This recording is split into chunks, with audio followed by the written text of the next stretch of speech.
Pour ouvrir le bal de l'étrange, de l'inexpliqué, 3 personnages clés dans le mystère des pyramides. Jacques Grimaud, Patrice Pouillard, Éric Gontier. Bonsoir messieurs. Bonsoir. Bonsoir. Un petit nouveau, Éric Gontier qui est avec nous. Alors bonsoir Éric. Un grand nouveau. Un grand nouveau. Alors je suis ravi de t'accueillir. On va se tutoyer parce qu'on s'est tutoyé avant. On va pas faire comme à la télévision. On se dit tu en dehors des plateaux et on se dit vous sur le plateau. Alors c'est important que tu sois venu. Parce que on a beaucoup parlé avec Jacques et Patrice de ce film, La Révélation des pyramides, dans lequel on apprend beaucoup de choses. Et alors toi, t'es géologue quand même, c'est ça qui est fantastique. Et tu, dans ce film, es entre guillemets une caution, mais vraiment technique, si tu veux, dans le film. Qu'est-ce qui t'a donné déjà envie de les suivre, les deux personnages là ? Bon, la curiosité ? Oui, c'est la curiosité, parce que au tout début, je voyais pas très bien ce que je pouvais faire dans ce film. Ouais. En général, quand des gens se présentent et alignent des chiffres, sont sûrs de ce qu'ils avancent, etc., on se dit ça y est, oh là, c'est farfelu, c'est des sectes, des gourous, c'est tout un paquet de gens. Voilà, ça c'est les a priori. Ouais. Et puis, on s'est rencontrés au musée du Louvre, on s'est donné un petit rendez-vous et on est passé devant quelques vitrines au département d'Égypte. Et là, effectivement, des questions ont commencé à tomber. Et pour moi, rester sans réponse. Donc l'intérêt, c'était, j'aimerais bien savoir un petit peu plus. Ouais, ça a éveillé ta curiosité, en fait, c'est ça. Voilà, comme je m'intéresse aux relations de l'homme avec le monde minéral, ce qu'on appelle l'ethnominéralogie, je me dis, tiens, je suis en plein dans mon truc, il va falloir que je bouge, et peut-être que s'ils m'acceptent dans leur groupe, peut-être que je pourrais apporter des éléments, et en échange, j'en aurai d'autres, et on verra bien ce que ça donnera à la fin. Alors, quand on regarde le film, tous ceux qui ont vu le film et qui s'intéressent au mystère des pyramides ont la tête, mais alors retournée complètement. Est-ce que ça a retourné ta tête ? Parce que moi, quand je regarde le film et c'est cette étude sur les pyramides, fatalement, ça te retourne la tête. Est-ce que ça t'a un peu retourné un peu le truc quand même, le cerveau ? Mais ça continue d'ailleurs. Oui, parce on arrive toujours avec des a priori, avec les connaissances acquises à l'école ou dans les ouvrages. Ensuite, on est influencé aussi par les confrères, on est influencé par la télé, on est influencé par un certain nombre de systèmes de communication qui font qu'on a l'impression de savoir. Et la grande force des pyramides, justement, c'est que plus on avance dans la compréhension des pyramides et plus on sait rien. Donc, de tout ce que j'ai appris au cours des différentes missions que j'ai menées là-bas, de missions scientifiques avant celle du film, et celle du film, et en fait je suis encore plus crétin qu'avant et j'essaie simplement de comprendre, et pour ça ce que j'aime beaucoup dans ce film, c'est que ce sont des alignements de faits et qu'il n'y a pas de parti pris qui ait été choisi, simplement on aligne des faits. Voilà. Et c'est ça qui me plaît, parce que finalement chacun peut se faire une idée, peut se créer un univers mental dans lequel il inscrit ses connaissances et puis modifie ou non, ou se ferme, se bloque, se fige.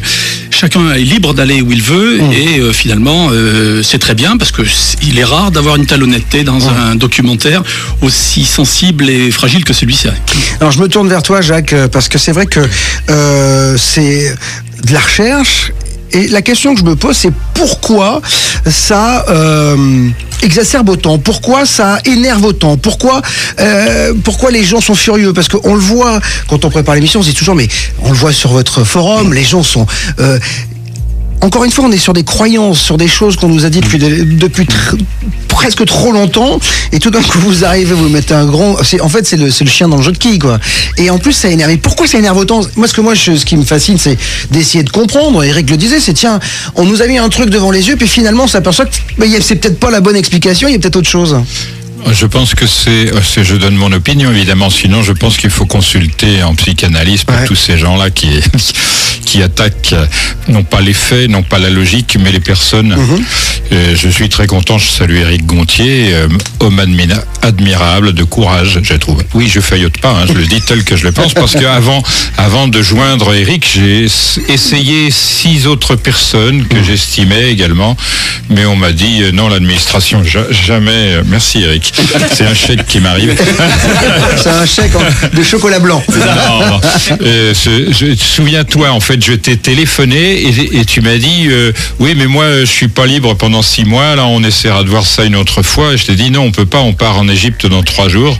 Bon, mais qu'est-ce que tu veux faire ? Je dis on va voir la problématique ensemble au musée du Louvre. Tu es arrivé avec tes filles.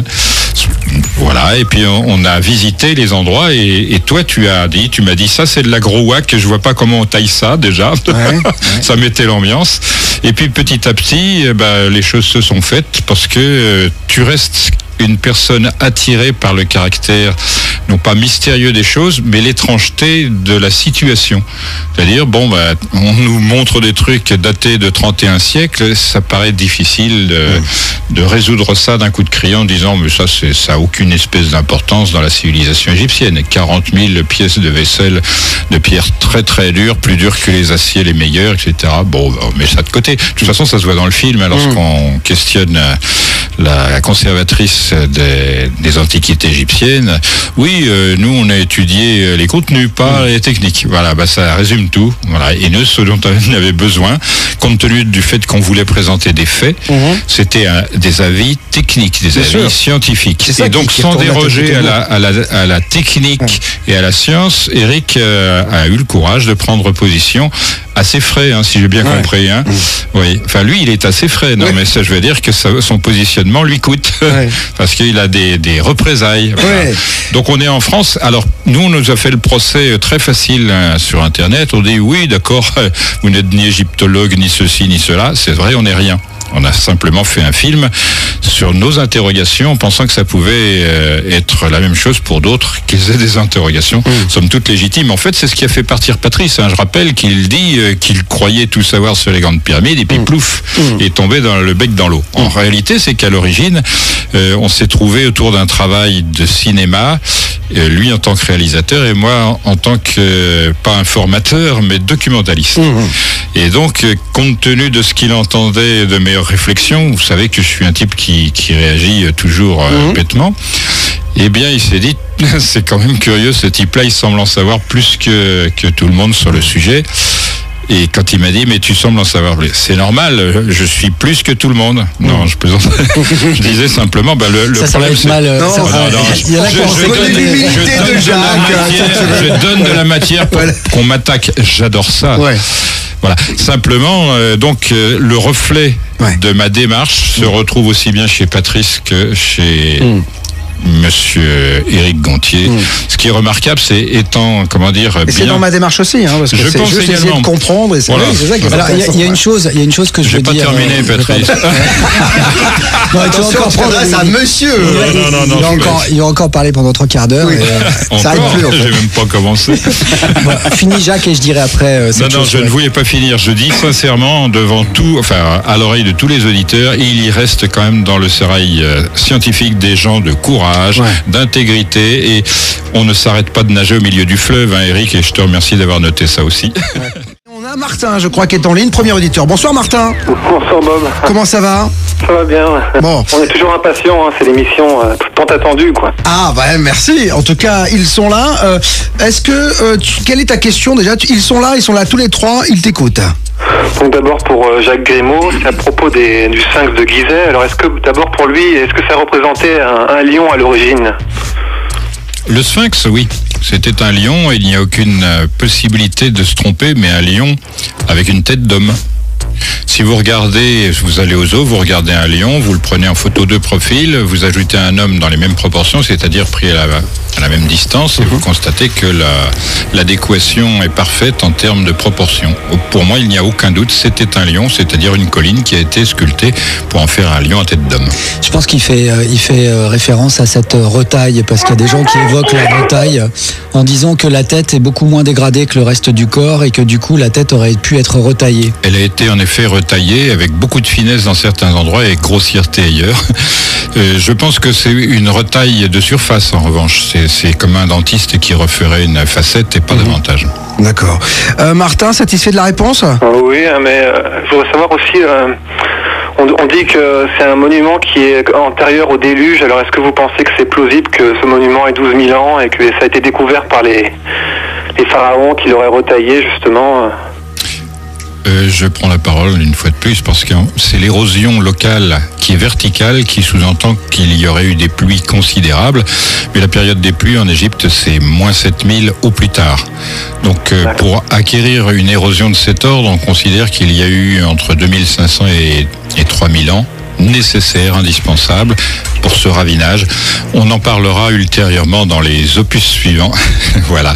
Parce qu'on aura justement une interrogation approfondie avec des gens de métier tels qu'Éric pour savoir si on peut, ça c'est toujours difficile en sciences, si l'on peut conclure. La plupart du temps, les études sont non conclusives. C'est ce qui se passe à Vissoko, par exemple, on est allé ensemble, c'est-à-dire les pyramides de Bosnie.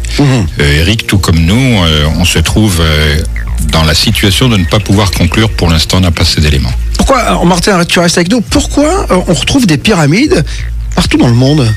Et pourquoi tu poses une telle question ? Parce que ça m'intéresse. Voilà. C'est un peu mon émission. Donc, voilà. J'ai le droit de poser les questions que je veux. Non, mais c'est ça qui est incroyable, c'est que on a c'est un peu la. Alors, je crois que c'est dans le film d'ailleurs que le castor, etc. C'est-à-dire qu'ils se connaissent pas, mais ils bâtissent les barrages de la même façon. Mais c'est quand même hallucinant que les gens dans le monde entier ont tous eu envie de faire ces formes-là. Et qu'est-ce que ça représente d'abord ? Alors, si tu as bien regardé le film. Non, mais moi je me fais l'avocat du diable. C'est bien, c'est bien. C'est vrai que les cornes sont en train de pousser. C'est vrai, c'est pas pour ça. Non, on ne dira rien dans ta famille. Et on a assez d'ennuis comme ça. Il me semble qu'il y a une raison pour cela, c'est que si on analyse avec les éléments méthodologiques tels qu'on les présente dans le film, on s'aperçoit qu'il y a un langage derrière ce genre de construction. C'est un peu Le Corbusier, si l'on connaît Le Corbusier, architecte. Ouais.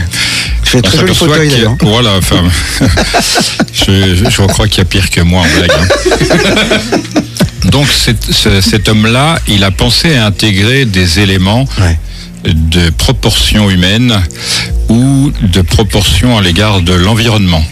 C'est-à-dire, il s'est soucié de l'ensoleillement, du régime des vents et tout ce bazar-là, mais il ne l'a pas dit nécessairement. Ce sont ses élèves surtout qui ont parlé de cela.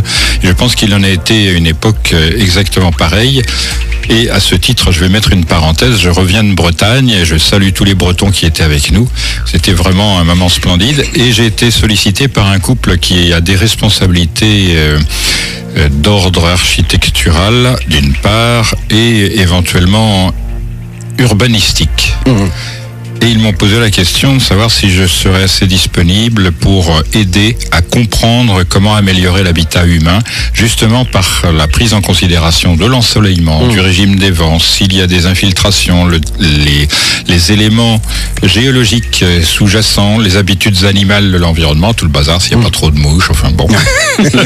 Tu vois que j'arrête pas. Ouais, t'arrêtes pas. Ce soir aux Pyramides, au secret des Pyramides, avec Jacques Grimaud, Patrice Pouillard et puis Éric Gontier qui est le troisième larron de la bande, si je peux m'exprimer ainsi ce soir. Non. Ah si, dans le film on le voit quand même pas mal. C'est un scientifique indépendant. Oui. Nous on est une bande à tous les deux, lui n'en fait pas partie. Honte à toi. Non, ça c'est pas passé comme ça et c'est ce que je voulais dire tout à l'heure. Quand Éric est venu, ce qui était important pour nous déjà, c'était d'identifier les pierres, parce que on se rend compte souvent dans les bouquins d'égyptologie qu'on nous montre des tas d'objets, des vases, etc. Et puis il n'y a pas l'identification de la pierre dedans. Moi j'en ai un par exemple où on nous donne à peine l'identification de la pierre et quand on la donne, on donne pas la dureté. Et donc on avait besoin d'un géologue pour venir avec nous, pour voir les matières et surtout après le travail qui avait été réalisé dans ces matières-là. Donc on a visité pas mal de sites et je me rappelle que Éric au début regardait des choses en disant ah bah tiens oui ça a été fait comme ça, alors ça je pense que le bloc ils l'ont travaillé comme ci, comme ça. Et puis quand il tournait la tête, il regardait, il dit ah bah non c'est pas possible parce que là de l'autre côté je vois quelque chose qui est contraire à ce que je viens de voir et donc il rentrait à chaque fois dépité le soir en disant mais comment ils ont fait, qu'est-ce que c'est que ce truc, et je me disais mais attends, on va faire un grand tour, on va voir plein de choses et puis ensuite après avoir vu toutes ces choses-là, on essaiera de réfléchir et de voir s'il n'y a pas des méthodes qui reviennent parce que c'est quand même les mêmes matériaux et donc on a continué cette chose-là, mais à la base Éric ne savait pas que c'était ce genre de film-là qu'on allait faire parce que moi je voulais absolument qu'il reste objectif et d'abord moi je pensais, j'en avais pas parlé avec Jacques, mais je pensais que si on lui disait et si je lui disais quel genre de film j'étais en train de faire, qu'il n'allait pas accepter, en se disant c'est des tarés, je sais pas. Oui, parce qu'il y a beaucoup de scientifiques qui à partir du moment où on envisage une remise en cause peut-être de ce que... Ouais. On est devant les yeux. On est des pyramidiaux, des pyramidologues, on est des gens de personnes qui a envie de voir les aliens ou les extraterrestres et donc ça devient glissant et à ce moment-là on se méfie. Moi je me rappelle par exemple quand je suis allé voir l'usine de granit et quand je demandais à la personne comment ça pouvait être fait et que je montrais des choses et que c'était des choses égyptiennes, il me disait mais qu'est-ce que vous essayez de me faire dire? Je dis mais moi je veux rien vous faire dire, je veux pas que vous me disiez que c'est difficile, que c'est pas possible à la main, etc. Je veux simplement que vous me donniez votre avis. En tant que spécialiste, comment vous feriez pour faire cette chose-là, c'est tout. Il dit oui, mais si je vous dis ça, vous allez utiliser ça pour dire après que c'est des extraterrestres ou c'est autre chose. Je lui dis non, je l'utiliserai pas, je veux simplement qu'on prenne conscience de la difficulté des choses. Et ce qu'on a fait avec Eric quand on était là-bas, c'est d'aller voir des statues, des constructions, des choses qu'on voit pas habituellement. Et c'est vrai qu'au bout d'un moment, il a commencé à se poser de plus en plus de questions en se disant je suis face à quelque chose qui est quand même énorme et ça se voit progressivement dans le film. Quand on est à Lozi-Rayon, je me rappelle qu'on est face à des blocs de plusieurs dizaines de tonnes qui sont assemblés sans ciment. C'est d'ailleurs les choses que tu dis, c'est incroyable, c'est comment ils ont fait ça, c'est parfaitement, c'est sans ciment, c'est posé, c'est extrêmement lourd. Quand on est au pied des colosses de même nom, c'est pareil, c'est des statues qui sont gigantesques. On se rend compte qu'il y a une erreur dans l'estimation classique des poids.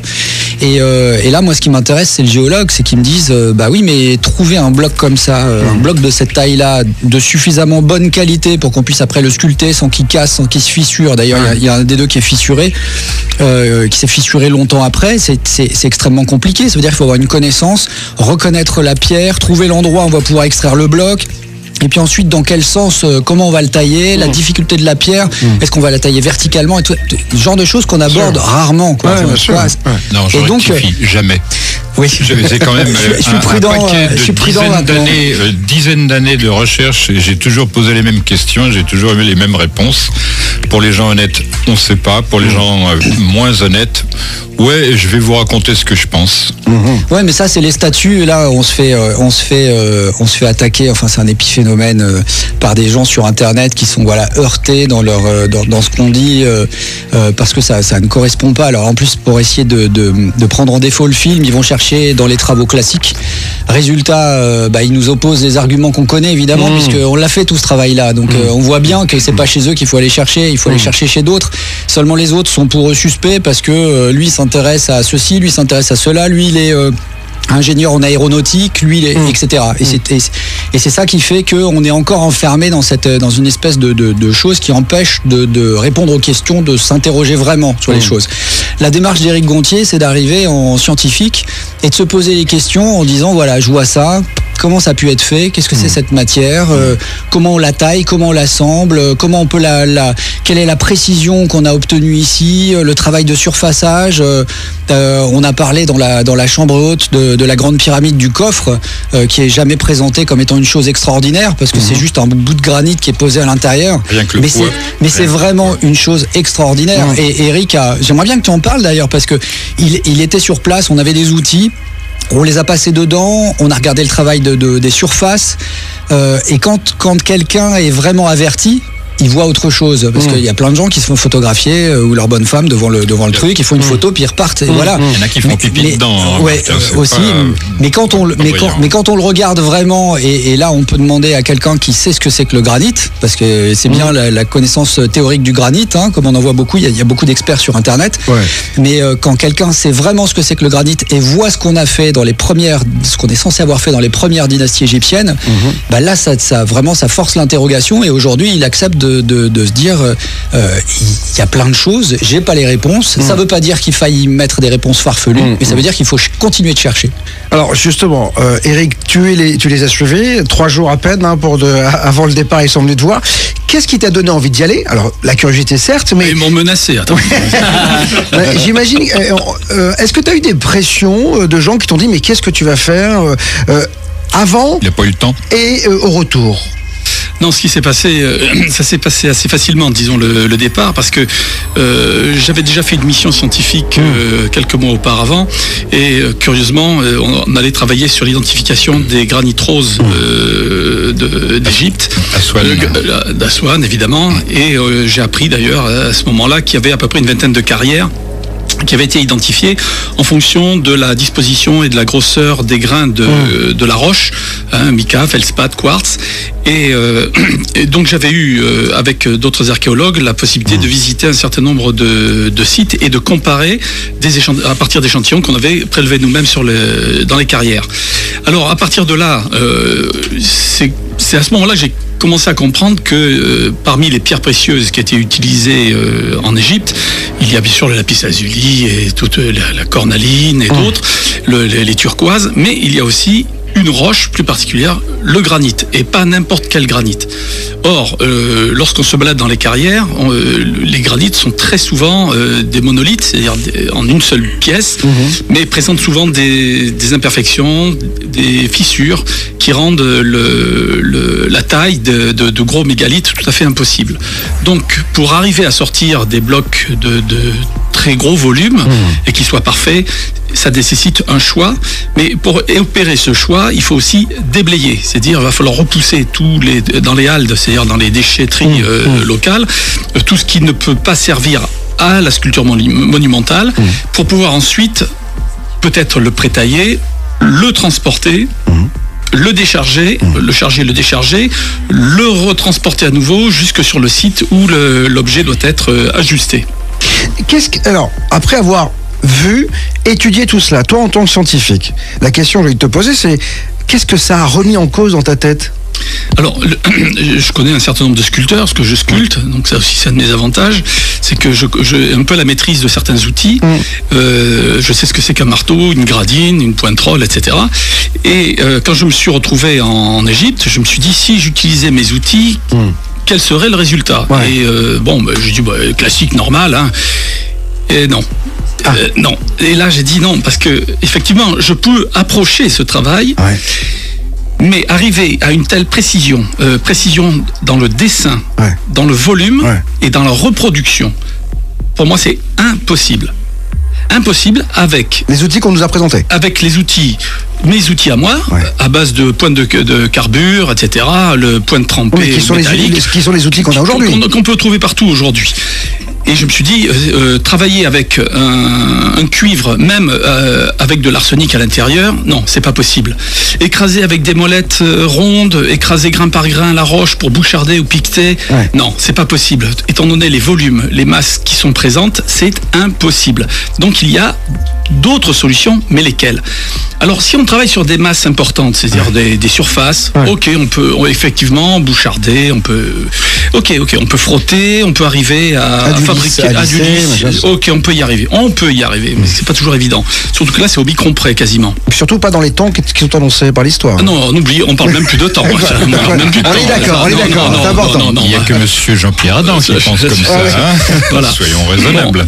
Alors, ce qui m'intéresse moi dans la sculpture, c'est de savoir déjà quand on obtient une cuve de sarcophage, c'est d'essayer d'imaginer le volume de pierre enlevé pour obtenir un objet si petit finalement. Et puis, dans un deuxième temps, comment arrive-t-on à creuser le granit ? Parce que c'est pas le détourer on peut le faire, mais le pénétrer à l'intérieur et créer des angles parfaits.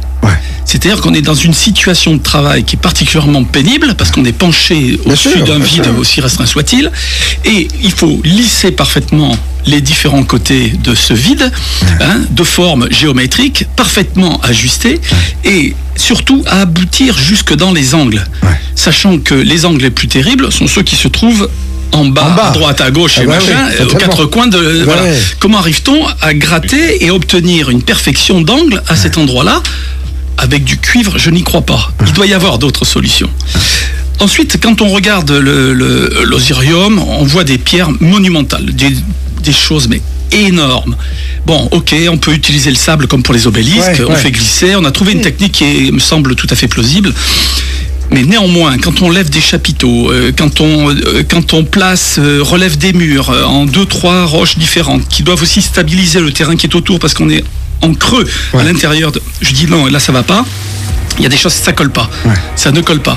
De même, quand on regarde le temple qui est devant le Sphinx, et quand on se balade dans le temple de la vallée, on voit dans les angles des retouches, mais quasiment imbéciles. Parce que la pierre ne suit pas la longueur du mur, elle forme un coude au bout, comme une équerre. Et elle est reprise par moi un petit peu plus loin. Et tout est lisse, parfaitement plan et sans aucun défaut. C'est quelque chose qui est complètement. Oui, c'est la perfection qui est déroutante. Voilà. Là, on se dit, mais c'est pas possible. Ben si, c'est possible puisque c'est là. Ouais. Voilà. Ouais. Et puis il y a un autre truc qui Tu le dis d'ailleurs dans tes c'est possible que c'est là. C'est là. Maintenant, comment c'est toute la question. Patrice disait autre chose qui est une formulation qu'on avait trouvée singulière et forte. Pourquoi faire simple quand on peut faire compliqué? Bien sûr, ouais. Et la perfection de la réalisation et l'idée même de conception ainsi, c'est un gros délire. Personne ne construit comme ça. Il n'y a que ces gens-là. Et c'est comme ça, pour ma part, quand j'étais gamin, que j'ai identifié des éléments de prolongement qui m'ont rendu certain quant à la valeur de l'équateur penché, puisque cette technologie, si je puis dire, cette spécificité se retrouve partout. Moi, j'aimerais bien, si tu veux bien poser la question à Eric, qui est très loin là-bas, dans le studio, la chose bizarre encore, c'est l'amphibolite, qui est quand même une pierre plus dure que l'acier, qui est posée sur un substrat de calcaire. Et c'est le calcaire est nature, mais c'est l'amphibolite qui prend le volume qu'on lui propose et pas l'inverse. Ils sont bêtes.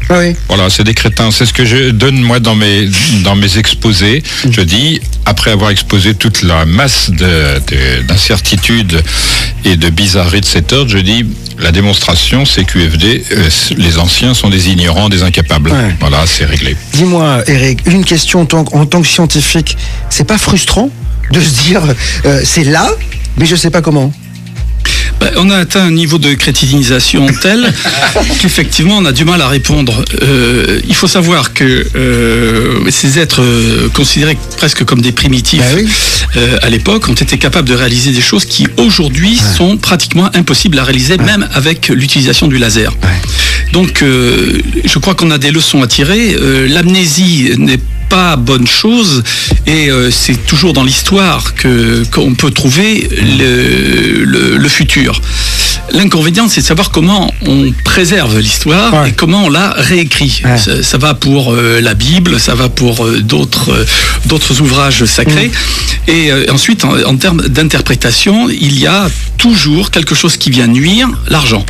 Donc, pour celui qui veut développer un commerce, qui veut développer quelque chose, certains ne vont pas hésiter à polluer ou à taire un certain nombre de choses jusqu'à les effacer pour pouvoir donner l'impression de réinventer quelque chose.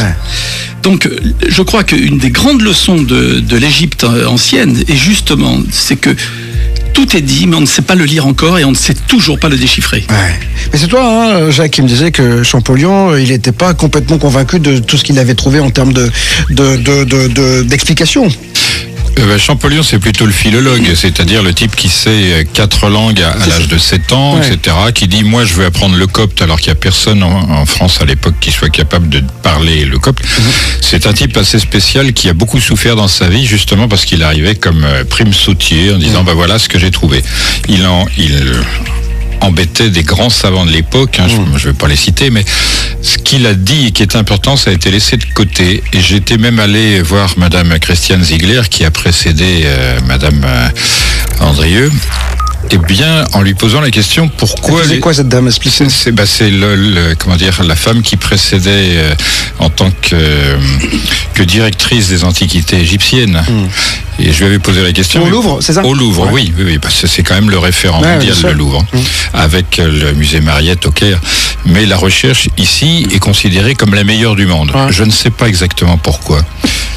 Et donc j'avais questionné cette dame qui a mis un terme à notre discussion en me disant de toute façon moi je ne veux pas parler d'ésotérisme, alors que je lui disais Jean-François Champollion parle d'anaglyphe, il dit que c'est une 5e lecture et qu'elle demande toute la subtilité de l'intelligence parce que ce n'est plus une lecture classique mais à base de tropologie, c'est-à-dire c'est une formulation spéciale et qui a pour but de cacher aux uns ce que l'on veut faire passer aux autres, voilà. Et donc, tant que ça n'est pas pris en considération, cette lecture... Alors, je donne des exemples, moi, parce que je me suis intéressé à ça, et je trouve... Mais je ne peux pas dire qui a écrit ça. Et je pense que c'est volontairement que c'est absent, ce genre de signature. J'avais trouvé, qui date donc du 31e siècle, avant notre ère, c'est-à-dire 5000 ans quand même, pas de vie morale, pas de vie sociale. c'est la perfection même. On identifie un problème, en quelques mots, on a tout dit, il n'y a rien à ajouter, rien à retirer. Ça me rappelle justement les constructions auxquelles on est confronté. Comment on fait pour faire des choses aussi parfaites dans l'expression, dans la réalisation, sans qu'on ait de traces antérieures suffisamment claires? On dirait que ces gens ont fait les trucs, ils sont partis comme ça en disant débrouillez-vous. Alors, on avance. Salut Christian. Ouais, salut à vous. Ouais. D'abord, merci pour votre film, parce que moi, ça m'a retourné aussi, bien comme il faut. Voilà. Et les interviews, alors, c'est un pur plaisir de vous écouter. Merci. Ça, c'est grâce à moi, Christian, c'est tout. Parce que sinon, mais alors sans moi. Il a raison. Alors, vas-y, Christian. Ouais, donc, effectivement, j'ai écouté une interview là sur Radio Ici et Maintenant. Ouais. Et où Jacques, il parlait, dans le cas où le champ magnétique terrestre venait à disparaître, certains s'en sortiraient. Alors, ceux-là ayant pris des dispositions. Et est-ce que vous pouvez nous en dire un petit peu plus sur les dispositions à prendre, quoi? Alors, la chose que l'on fait savoir dans ce film, c'est que les écrits anciens abondent dans ce sens. Mais ceux qui abondent dans le sens d'une salvation possible, eux, il est très difficile de se les procurer. Je vais donner un exemple là, puisque je l'ai en mémoire. J'ai beaucoup étudié la philologie auprès de savants discrets bretons. Ce sont des prêtres à l'origine. Par conséquent, ils sont éjectés du cursus. Je parle par exemple du père de Rostrenen, je parle du recteur de Tréorantec, salut les Bretons, et de Hilaire de Barenton. Allez faire l'essai. Vous procurez ne serait-ce qu'un des 47 livres du père Hilaire de Barenton sur Gallica ou sur Google Book. Je crois que vous n'en trouverez qu'un seul. Mais si vous le prenez et que vous le lisez, déjà vous êtes un peu moins ignorant de ces choses-là. Et ces choses-là, on ne peut pas les trouver, on ne peut pas se renseigner. Ça m'a pris quand même, je rappelle, un très grand nombre d'années, cette étude. Et actuellement, je suis un peu embarrassé parce que les livres qui me sont restés après un cambriolage ne seraient peut-être pas suffisants pour tout démontrer tel que je me suis fait ma démonstration. Donc en clair, il y en a qui vont s'en sortir et d'autres non, en fait, c'est ça? Non, je pense que les gens qui peuvent s'en sortir, c'est qu'ils comprennent que s'ils ne font pas attention à ce qui est dit dans ce film d'ici la prochaine génération, ça risque de cuire, mais vraiment au-delà de l'imaginable. Voilà, c'est ça. Parce qu'il y a des démonstrations factuelles dans les anciens bouquins de ce que c'est. Et c'est vraiment des montagnes qui sortent de la terre et qui retombent ailleurs, l'océan qui change de lit. Comme toi. Oh, elle est dure celle-là. Non, ce sont vraiment des choses inimaginables. C'est la Terre vraiment très fortement chamboulée et il y a très peu de chances, même si on s'en sort physiquement, qu'il y ait assez de puissance sociale pour remettre tout ça d'aplomb, etc. Grosso modo, il faut croire qu'on se retrouverait de nouveau dans les grottes. C'est ça. Débrouillez-vous à bouffer des insectes d'abord et après à... Alors, on remettrait des pots de bêtes parce que, alors aussi, vous êtes attaqué sur les pots de bêtes. Il y a un truc que je comprends pas dans le film. Oui, mais tu sais, il y a beaucoup d'ahuris qui s'expriment aussi. Donc, si on devait tenir compte de tous ces gens-là, on n'en sortirait pas. S'ils avaient fait attention au film, avant, on dit qu'on remet en question la datation. Je suis bien avec toi. Je te donne la balle pour que tu se matches. Voilà, exactement. Généralement, je cogne fort, mais bon, je respecte aussi mes auditeurs. Et donc, on a signalé avant que nous remettions en question non seulement les modalités de construction, le pourquoi des grandes pyramides, notamment d'Égypte, et puis évidemment la datation, comme je l'avais précisé tout à l'heure. En conséquence, au moment de l'érection, tiens, c'est encore toi dont on parle. Excusez-moi, c'est comme ça. Ma femme qui va être contente. Ouais, pour une fois. Non, excusez-moi, non. On peut pas s'empêcher. Si, ça me permet de réfléchir en même temps, je suis en double fil.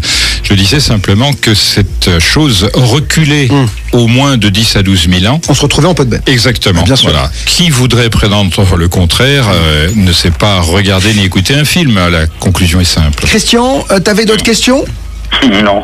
Eh ben voilà, en tout cas, merci de ta fidélité, puis à bientôt, j'espère. J'en ai tellement de questions. À bientôt. Salut. Des questions sont arrivées également sur le net, Patrice, Jacques ou Eric. Nos super élites c'est question de Maxime. Nos super élites détiennent-elles un savoir technologique qu'elles gardent jalousement? Est-ce que, alors, en clair, est-ce qu'il y a quelqu'un qui sait et on nous le dit pas? Qui veut prendre la parole? Alors, je sais pas. Moi, je vais donner mon point de vue. Qu'est-ce que tu penses, justement? Moi, je pense qu'ils en savent rien du tout. Ah ouais? Ouais. Je pense qu'ils en savent rien. Ah ouais. Je confirme. Je pense qu'il y en a qui essayent de faire croire qu'ils savent, et il y en a qui essayent de surfer sur ces constructions anciennes et d'en construire des nouvelles qui ressemblent ou qui imitent, pour se donner plus d'ancienneté, ou pour voilà, c'est utiliser la connaissance pour dire moi je sais, toi tu sais pas, mais en fait je pense qu'ils en savent rien du tout. Je vais donner ma méthode pour identifier très rapidement les trolls dans nos pages.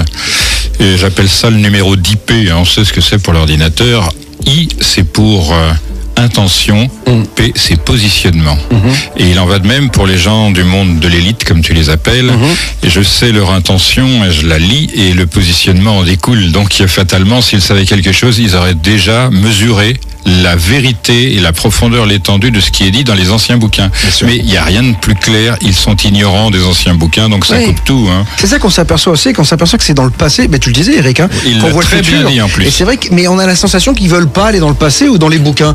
Parce qu'il y a un mec ici qui me disait, mais il faut arrêter de prendre les anciens pour des abrutis en fait. Parce qu'on a toujours, c'est vrai qu'on nous met toujours sous les on prend yeux. les présents pour des abrutis, pourquoi pas les anciens? Oui, mais c'est quand même, en fait on s'aperçoit que les mecs étaient beaucoup plus intelligents qu'on veut bien le dire, quoi.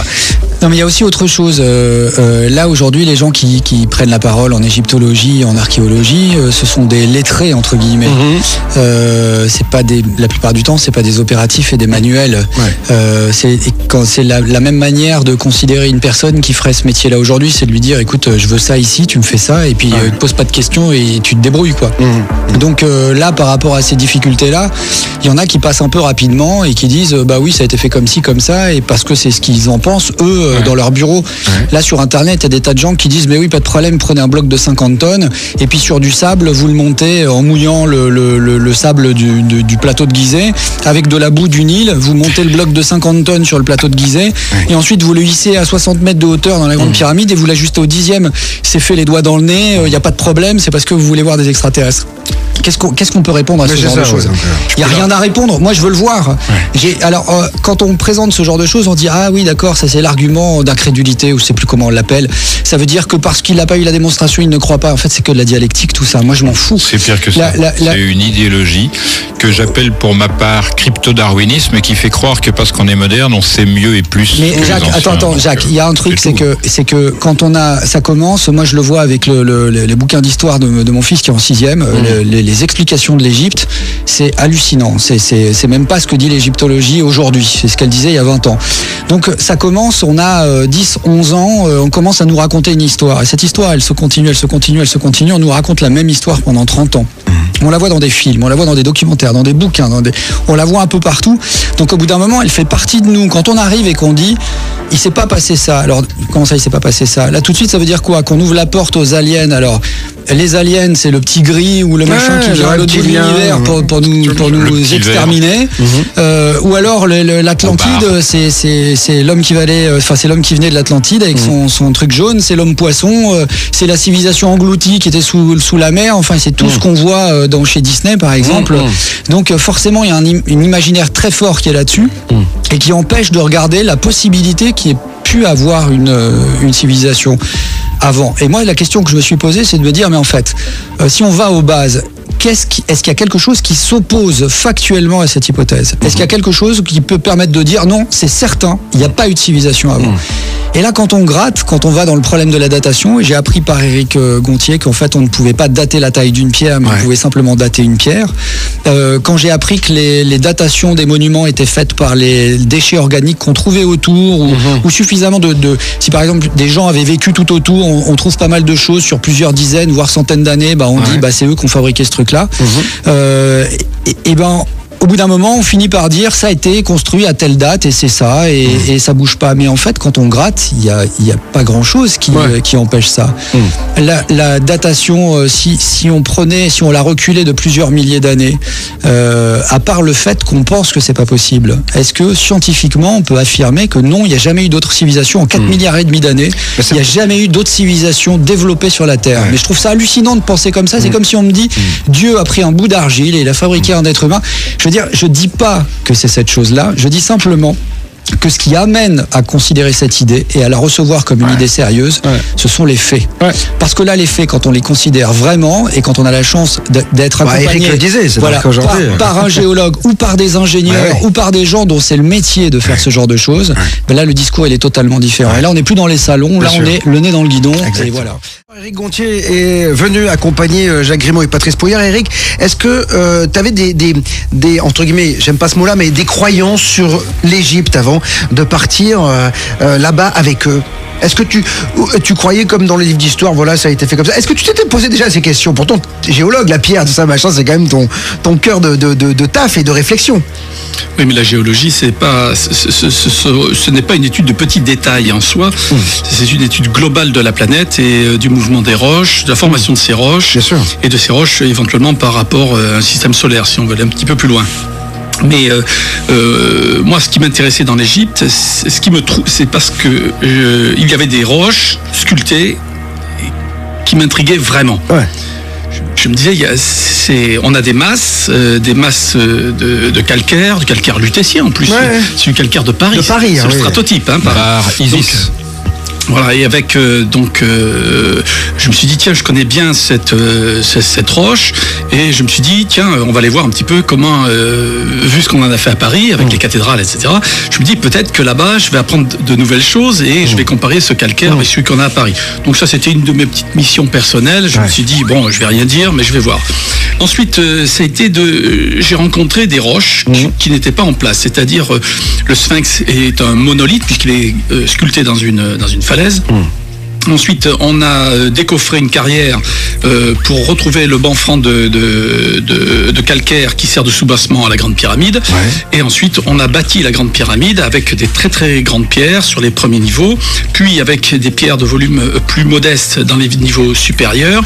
Et curieusement, alors je n'y suis pas allé, mais il semblerait que plus on monte ensuite jusqu'à un certain nombre de degrés, je pense que peut-être à partir du dessus de la chambre du roi, on a des blocs de plus en plus gros qui s'amassent vers le sommet de la pyramide. Mieux que ça pour les amateurs, si vous prenez la hauteur totale, que ce soit en mètres ou en coudées, et que vous divisez justement cette hauteur totale par l'endroit où se trouvent ces masses supérieures, et vous trouvez une fois de plus le nombre d'or. Ça aussi, ça fait partie des bizarreries. En fait, c'est à partir de la 50e assise qu'il y a un changement, parce qu'il faut compenser la différence de masse et de résistivité, etc. électrique. Mais ça, c'est un autre problème. Et puis ensuite, donc, entre le calcaire, le granit rose, il y avait d'autres roches. Donc on a parlé des amphibolites noirs, qui se trouvent au pied de le terrassement de la Grande Pyramide. C'est sur laquelle on a construit la pyramide. Non. C'est un parement. C'est-à-dire qu'on a probablement quelques stériles qui traînent, un remblai très bien consolidé, et par-dessus, on a dallé avec des grandes dalles de pierre noire que tout le monde franchit sans même les regarder. C'est la table de pique-nique dans le film. Voilà, et en même temps, qui n'est pas là de façon aléatoire, puisque ce noir va servir de contraste et va illuminer encore plus la pyramide qui se trouve au-dessus, à l'époque où elle était lisse et bien blanche. Voilà. Et puis, il y a d'autres types de roches. Quand on s'est baladé, par exemple, près des colosses de Memnon, et là, je me suis retrouvé complètement acculé par l'équipe qui m'a dit combien ça pèse. Ils m'ont pas demandé combien ça coûtait. Et là, j'ai trouvé ça intéressant. C'est la première fois que je m'approchais de ces colosses, et je rêvais depuis mon enfance de m'arrêter devant ces colosses. Et ils étaient évidemment barrés par des barrières. On a obtenu l'autorisation des gardes et je crois de la police de pouvoir rentrer, mais on n'avait pas l'autorisation des soldats. Enfin bon, c'était compliqué. Mais j'ai pu les approcher, les toucher, ce qui est maintenant extrêmement difficile. Et je me suis rendu compte donc que ces deux colosses d'abord n'étaient pas verticaux. Ça, pour moi, ils étaient droit, alors que non, il y avait une correction de parallaxe dans cette porte, et les deux grandes statues étaient légèrement inclinées l'une vers l'autre et exactement sous les mêmes angles. C'est 2 tours de Pise, quoi, en fait, c'est ça, en gros. Voilà, 2 tours de Pise en regard symétrique et en regard l'une de l'autre. Donc ça, j'ai trouvé ça intéressant. Je me suis dit, mais c'est le poids des statues qui a provoqué l'enfoncement, etc. Puis avec un peu de recul, j'ai juste eu le temps de mesurer et non, pas du tout. C'est absolument voulu. Absolument. D'autant que le bord des socles qui supportent les statues est vertical et c'est la face plane qui supporte le piédestal. Enfin, le pied de la statue monolithe qui lui a été taillé en biais. Donc c'est deux raisons qui ont été placées, ces deux socles. Et ensuite on m'a demandé comment on a fait pour les apporter. J'ai fait formidable. Mais j'ai peut-être trouvé une solution. Et ensuite on m'a demandé de calculer le poids et là je me suis retrouvé donc devant ces brèches donc cimentées par des brèches. C'est le nom de la pierre parce qu'on risque quand on est auditeur et pas c'est le nom de la pierre. Donc ce sont des roches avec des grains de quartz silex à l'intérieur qui sont angulaires et pas ronds. Ça veut dire que donc ce sont des roches ce sont des sédiments qui se sont entassés à courte distance par rapport à la formation. Voilà. Donc c'est une roche très caractéristique dont malheureusement on ne connaît pas l'origine. Bon. Ah bon? Non. On n'a pas repéré l'endroit où ont été trouvées ces deux roches. Voilà, on n'a pas identifié les carrières d'extraction. On a prétendu, moi j'ai entendu dire des gens, oui ça existe, c'est pas très loin d'ici, mais la plus proche c'est quand même 34 km. Je trouve que ça fait beaucoup à faire avec deux machins comme ça. Ça. Et donc en recalculant la densité du matériau, en calculant les vides, etc., j'ai redécoupé la statue en cubes, plus petit, encore plus petit, pour arriver à quelque chose d'approximatif, mais assez fidèle par rapport au poids des deux personnages. Et là, je suis arrivé pratiquement à des calculs très proches de ceux que les campagnes d'Égypte avaient déjà préalablement réalisés. Ensuite, ce qui était intéressant, c'était que il y avait donc des reconstructions sur ces colosses qui n'avaient rien à voir avec la roche d'origine. C'est-à-dire qu'il y a eu des remaniements et les colosses ont été cassés et restaurés. Bon, ça c'est tout à fait normal. Et puis, pour une anecdote, je me suis dit, mais comment on peut apporter une telle chose à la main? Je me suis dit, il faut de toute façon des échafaudages, il faut une petite rampe d'accès pour arriver jusqu'au pied de leur socle, et ensuite peut-être édifier derrière un grand talus de terre pour permettre de les relever et qu'elles tombent sans briser les angles sans à la base de la statue, bien sûr, sans que le choc et la vibration, le va-et-vient quand elles se mettent en place ne fassent tout vibrer, que tout s'effondre, en fait, etc. Et je me disais, mais quand même, comment on peut transporter des choses comme ça? Et puis je me dis, si on ne peut pas transporter, on doit alléger à ce moment-là les statues. Et puis je leur dis, mais à tous les coups, ce que j'aimerais savoir, c'est est-ce que les crues du Nil allaient jusque-là? Et en fait, c'est en rentrant à l'hôtel, un soir, on était en train de dîner, j'étais face aux deux personnages en face de nous, qui sont pas les colosses de même nom, et effectivement, il s'appelle Patrice et moi Jacques. Mais c'est un colosse. Et en discutant comme ça, je leur dis, peut-être qu'ils avaient des radeaux qui pouvaient permettre d'alléger avec des eaux peu profondes et à manu militari, avec un certain nombre de personnes, peut-être qu'on pouvait arriver à balader ces énormes de blocs de près de 1450 tonnes, qui en font les deux plus grosses statues transportées du monde. D'accord. Voilà. Et juste à ce moment-là, je ne sais plus lequel des deux comparses m'a dit, mais regarde derrière toi, et je me suis retourné et il y avait une des gravures rapportées des campagnes de Bonaparte et on voyait les colosses de même nom, les pieds dans l'eau. J'ai dit, il y a peut-être quelque chose. Mais je n'affirme rien. Je dis, il y a peut-être quelque chose à creuser de ce côté-là. Voilà. Donc, c'est en fait par des raisonnements et puis peut-être par du bon sens qu'on va pouvoir trouver des recettes qui permettraient effectivement de faire avancer les choses. Ça vous passionne de toute façon? Faut oser quand même se dire, on va mettre deux statues de 1300 et quelques tonnes sur un piédestal sous chacune de 500 tonnes. Il faut quand même oser et réussir à chaque coup. Parce que quand on dit, tiens, on va se faire une grande pyramide, les mecs, on va y aller, et puis voilà, basta, terminé, on n'en parle plus, c'est fait. Voilà. Ne serait-ce que pour le problème évoqué avant, c'est-à-dire la sculpture intérieure du fameux coffre. Moi, je l'appelle le coffre et non pas le sarcophage. Sarcophage, c'est du grec, mangeur de chair. Eh bien, rien que ça, c'est une énigme invraisemblable parce que la perfection absolue, quasiment. Justement, Patrice voulait intervenir sur ces problèmes de précision qu'on a évoqués auprès de Chris Dunn, qui est l'auteur d'un bouquin. J'aimerais juste que vous répondiez à vos auditeurs qui attendent depuis très longtemps. Voilà. Merci de le rappeler, Jacques. Quand même. Très bien. Eric, quelle est ta question? Alors, ma question, elle est claire. Donc, dans votre documentaire, vous alignez les constructions archéologiques et vous passez la ligne sur les Dogons du Mali, qui, je pense, n'ont pas de construction. Et eux-mêmes, ils disent clairement que leur savoir astronomique leur a été enseigné par des êtres venus du ciel. Alors peut-on vraiment penser, comme votre logique d'alignement des sites, que tous ces monuments ont pour même origine la vie extraterrestre? Alors, on n'a absolument pas abordé cet aspect-là, puisque le seul à parler d'extraterrestres, c'est Monsieur Jean-Pierre Adam. Et en ce qui nous concerne, le fait que l'équateur penché passe chez les Dogons, d'abord il faut préciser que les Dogons, victimes des sécheresses, ont changé de place, donc ils ne sont plus exactement dans le même secteur. D'autre part, c'est Robert Temple, l'auteur anglais, qui fait état des découvertes faites par des ethnologues français, dont une que j'ai connue, Madame Dieterlin, et Marcel Griaule, donc. Et on a pu ratifier les éléments culturels des Dogons du point de vue astronomique 30 ans après que ça a été raconté dans les bouquins de Marcel Griaule et Dieterlin. Ça, c'est un premier aspect. Moi, là où j'ai été choqué lorsque je suis allé au Mali, c'est parce que ils décrivent des Dogons, c'est-à-dire c'est une ethnie relativement minuscule, hein. En tout et pour tout groupe réuni, ça fait 70 000 personnes environ.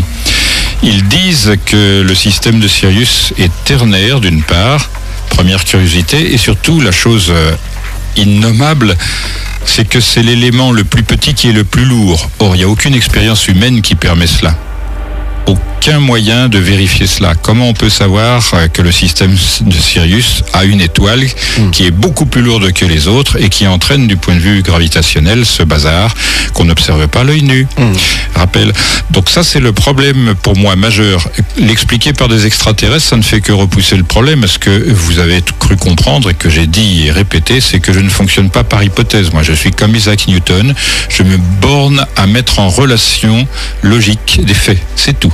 Je n'ai pas à dire si ce sont des extraterrestres, machin. Tiens, il me montre Fernand. C'est pas Fernand, ça je peux l'assurer, mais je veux dire ça, je ne donne pas de solution. Je fais simplement remarquer cela à Patrice et il prend la décision de le filmer ou non. Grosso modo, c'est comme ça. Hein. Voilà, Eric, ce qu'on pouvait répondre à la question que tu as posée. Il me semblait qu'ils venaient de l'eau, moi, les Dogons. Ils ont dit qu'ils venaient de l'eau et pas du ciel. Non, il y a plusieurs. En fait, c'est plus compliqué que cela parce qu'il y a plusieurs ethnies et elles ne sont pas, d'accord. Mais je crois que c'est une affaire qui doit se régler entre... c'est une étude sur les termes utilisés. Voilà, je crois que c'est plutôt ça. Parce que il est très difficile de se débrouiller avec des langages qui ne sont pas écrits déjà, hein, et qui sont en voie de liquéfaction littéralement. Parce qu'entre les Dogons il y a 30 ans et maintenant, je ne sais pas si on s'y retrouve. D'accord. Ouais.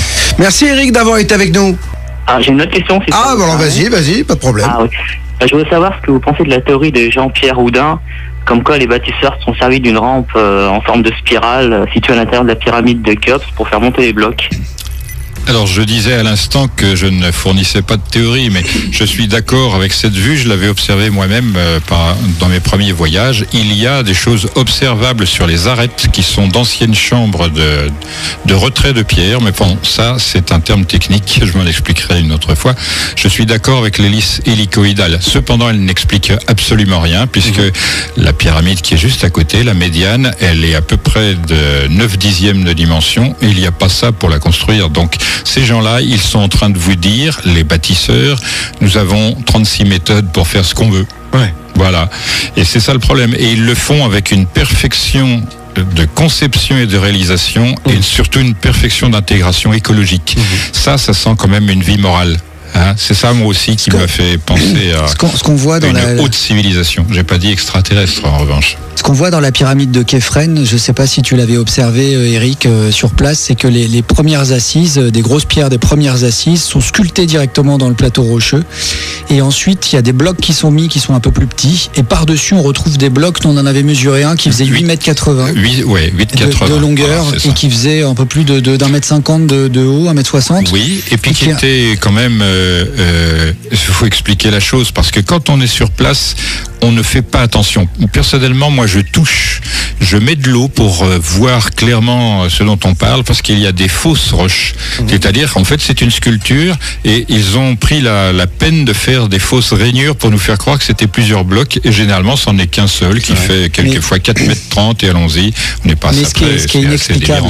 Ce qui est inexplicable parce que ces blocs étaient recouverts par un parement. Donc du coup, je vois pas je comprends pas la fonction de ce genre de choses. Alors, je veux pas qu'on rentre dans quelque chose de trop technique, mais avec Eric, on a eu la chance de visiter l'intérieur de la Grande Pyramide, et notamment de descendre dans ce fameux couloir qui fait une centaine de mètres et qui nous amène dans la chambre basse. C'est un couloir qui est pour une partie maçonné, c'est-à-dire qu'il traverse les blocs qui sont construits, et puis pour une autre partie, il est creusé directement dans la roche. Et ça pose plein de questions. Et justement, on parlait de la théorie de Jean-Pierre Houdin avant. Moi, j'ai pas entendu relever ces choses-là. C'est-à-dire qu'on a commencé par creuser ce couloir avant de mettre la pyramide. Et auquel cas, il faut pas se rater parce qu'il est quand même parfaitement en symétrie avec l'intérieur. Il est sur une perfection de pente. Nous, on l'a mesuré. La pente est constante sur toute la longueur. Alors, 26 degrés 18, c'est le nombre d'or carré. Je suis pas aussi certain. Moi, j'ai tendance à dire qu'on n'a pas les instruments suffisamment précis ou des relevés, des méthodologies de relevés suffisamment précises pour choisir entre 26-18, qui est la mesure la plus fréquente, et 26-33, qui est la diagonale d'un double carré, qui est connue pour une méthodologie géométrique chez les Égyptiens et chez les mégalithes et partout ailleurs dans le monde. Non, mais 26-18 ou 26-33, ça veut dire que sur 100 mètres... C'est l'auto, quoi. Non, 26-30. C'est noté, 26-33. Non, mais ça veut dire qu'on est en dessous du degré, donc il faut se remettre encore, et on est en train de creuser un couloir qui descend dans la roche et qui fait presque 70 mètres creusés comme ça pour aller louper, dans c'est fait en une seule fois, c'est la perfection. Et c'est 1 mètre sur 1 mètre. Je veux dire comment c'est un boyau, quoi. On descend et puis on arrive dans une chambre souterraine qui est même pas terminée, qui est assez brute. Et ça, Eric, c'est pareil. J'aimerais bien que tu donnes ton sentiment par rapport à l'intérieur de cette construction qui est quand même assez insolite, en fait. Assez surprenant dans la manière de le faire, et comment on pourrait expliquer ce genre de choses. Une pyramide, on ne peut pas l'asseoir sur une pente. Il faut qu'elle soit impérativement, on va dire sur une horizontale, même si elle peut être parfois légèrement, de quelques degrés inclinée, peut-être pour évacuer les eaux, ou peu importe. Alors, le premier acte qui a été mené, ça a été donc de nettoyer toutes les roches altérées. Donc, ils ont creusé cette fameuse carrière qui est tout autour, et ils sont arrivés sur un banc en France, c'est-à-dire une couche de calcaire qui était considérée comme, on va dire, indestructible. En même temps qu'ils ont dessiné au sol une partie de la base de la pyramide, ils ont continué à creuser autour, récupérer une grande partie de ces très grandes pierres, très très longues, qu'ils ont redisposées sur la base de la pyramide, sur plusieurs gradins.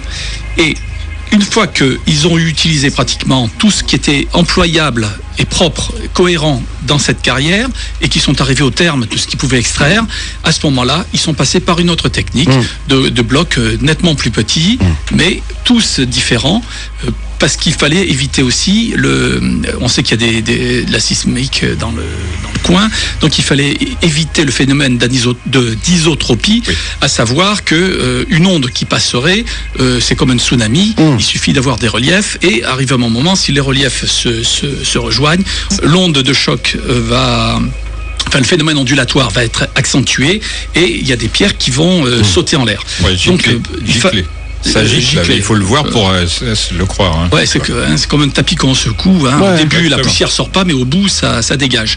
Et donc, pour éviter ce phénomène d'isotropie, il fallait disposer de roches qui soient taillées, de pierres sculptées, toutes différentes, mais parfaitement ajustées pour définir des lignes qui soient propres et calculées à quelques degrés près pour construire cet élément qui devait s'élever dans le ciel. Très simplement. Alors, on continue les questions des auditeurs avec Fernando. Salut Fernando. Bonsoir Bob. Bonsoir à tous les auditeurs. Bonsoir à l'équipe. Bonsoir à Monsieur Gontier. Et je suis vraiment ravi de pouvoir parler avec Monsieur Jacques Grimaud et Mister Patrice Poyard. Alors, quelle est ta question, Fernando? Alors voilà, ma question est en rapport avec le langage fermé. Comme la géométrie est un langage fermé pour les constructions, et comme Monsieur Grimaud sait que dans la dialectique ou dans la parole, il y a un langage fermé aussi, est-ce que justement dans certains écrits religieux ou non, en utilisant ce langage fermé, il y aurait des indications par rapport à ceux qui auraient construit cette pyramide? Je ne pense pas qu'ils aient souhaité se désigner eux-mêmes pour des raisons qu'on pourrait qualifier d'ordre moral, religieux, parce que j'avais noté tout au long de mes recherches dans ce domaine que signer, c'était un acte orgueilleux, parce que la divinité semble pour eux faire beaucoup mieux et qu'elle-même ne signe pas. Elle se laisse apercevoir et je pense qu'ils en ont fait autant. Si ça avait été signé, il me semble qu'il y a très longtemps qu'on l'aurait aperçu, on se serait posé des questions.